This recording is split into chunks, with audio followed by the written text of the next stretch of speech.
guys, good evening. Today is our fifth and final recommendation for our 2021 recommendations for early stage, growth stage brands.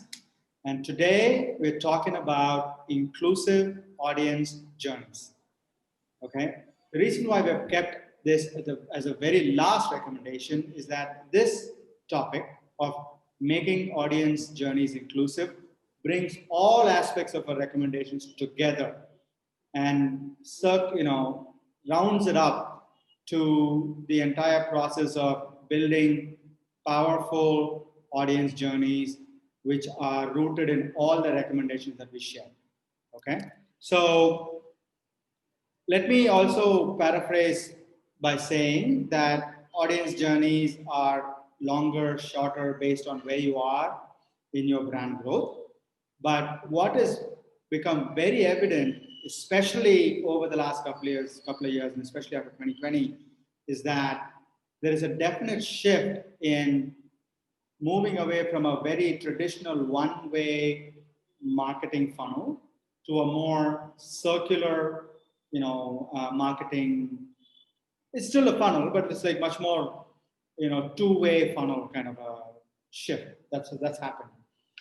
And one of the telltale signs of this is when the CMO of Unilever came out about a couple of weeks ago on Campaign magazine, categorically stating that the traditional marketing funnel is really not as effective as it was before. And it was very clear from her, I will share the article below, but it was very clear from her pointing out that funnels are now much more circular, much more iterative, much more, should I say, concentric, so to speak, with very fast feedback loops. So which means that it would be an amazing opportunity for brands to really start thinking about how to make their entire audience journey much more circular and much more inclusive, where audiences are in a very close loop into what the brand's journey is. That is our actual fifth recommendation for this year. Okay, so now Bhargava obviously is actually very dear, his horse is very close to his heart. So I want Bhargava to tell why is it important right now? Why is this inclusive audience journey important? Okay, so typical spray and pray doesn't work anymore, right? That's dead. But that's also very evident to all the CMOs. But the next layer to this is that there's a huge messaging fatigue that's out there. It wastes time, it wastes effort, and it wastes the money, right? It's always mostly one way, isn't it? Absolutely. So what you need is literally the right message for the right people at the right time. Digital allows you to do that. And we are in that stage where it really allows you to get to that. People talk a lot about all this personalization and then there's all these concepts, but it just means this, the one that you started with. Inclusive audience journeys where you bring the right message for the right people at the right time. I will give the baton back to you. And can you tell me how does it impact the bottom line for a brand? Yeah, I think it impacts the bottom line in a couple of ways, right? So one is that when you actually deliberately drive a very inclusive audience journey, your feedback loop from the audience becomes so much more shorter, right? So that feedback can be a transaction or any kind of feedback, right? So any kind of yes or a no or a brand celebration or a brand negation, whatever that might be. That becomes much more shorter, which means that your investments on, how much you're spending on identifying whether a particular campaign or anything, an effort into marketing is actually working or not, makes it much more efficient. Okay, and more importantly, from a brand experience point of view, it is absolutely critical, given that we spoke about having a purpose-led growth, driving return on influence, also figuring out how to drive first-party data-driven engagements. All that boils down to figuring out how involved, how inviting, and how open my brand is to get our audiences into the brand experience as close as possible. All right. So that literally translates into, the effectiveness of your campaign, how much of transactions are directly resultant of your, PLG, your return on, your influence, and how effective your first party data engagements are. Because the more closer, inclusive your audience journeys is, the more first party data centric your brand becomes. Literally, that is how close it is to your bottom line. Great. Can you give an example of a brand or something that pulled it off? You know what brand we're talking about, right? I think one of the best brands there is, which have pulled it off, especially when they started out with including their, audiences into their brand building, is Glossier. Okay. Nice. Yes. Okay. So I feel like it's a classic example of how the team, has a blog. It has a portal called Into the Glass, which has a extremely powerful following.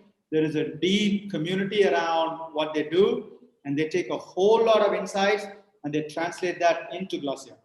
Okay. And if you guys can actually go and take a look at how they've done in their website and also in the blog, it's a classic case study, and we will probably discuss the nuances of how they've done it in another blog post, in another Datashot.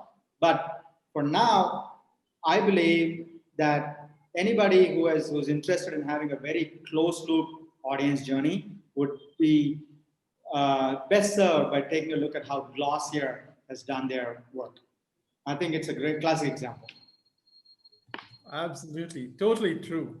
That's a great strategy of. Yeah, even though I don't use any makeup, I don't think you and I do any makeup, but still, I think it's a great example. Absolutely, totally agree. It's phenomenal. So I want to, as we were talking yesterday, right? So with respect to Glossier, or for example, for that matter, any brand, what does it take from a data point of view to make this audience journeys more inclusive, come together? So that's something which I would love for you to share. Three things, right? But I'll start with the one that's really, really important. It's about how you can design and orchestrate your customer journeys. Mm-hmm. You have to allow them to be part of your brand experience. Like as you build the brand, they should be part of the brand experience. That's one. The second thing is test a lot, right? Test extensively and then measure and optimize it. The third thing is, so you mean testing messaging, right? Testing communication, testing what is working. Right. Yes. So marketers know you do A/B testing, but this is more. It's not just changing the color of a button or changing one message. It's testing the entire experience itself. So orchestrate, design, and orchestrate better customer journeys. Test, measure, and optimize what's happening. Yep. But then the third important critical thing is that acknowledge and amplify your audience journey. If they come and share something that's critical and important, amplify it, spread the word around. That's right. Acknowledge it, right? Extremely important. And that's where, as you rightly pointed out, Glossier is a great example of someone who's really pulled it off. Oh, they're great champions of their audiences. They love their audiences. Absolutely. They celebrate their audiences a lot. Absolutely.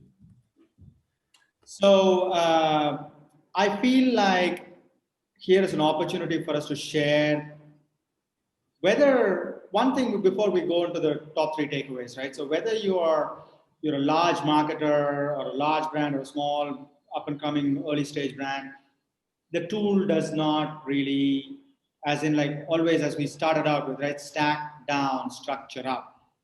It doesn't matter whether you have a large audience journey mechanism like using a Salesforce Marketing Cloud or Marketo, or whether you're just doing it scrappily by just like a simple MailChimp based audience journey, it doesn't really matter. What matters is how fast your loop is and how closely inclusive your audience journeys are. And I think that what Bhargava pointed out with respect to data and how to use it would be really, really helpful. That brings us to the top 3 takeaways of how brands can benefit from making their audience journeys very inclusive.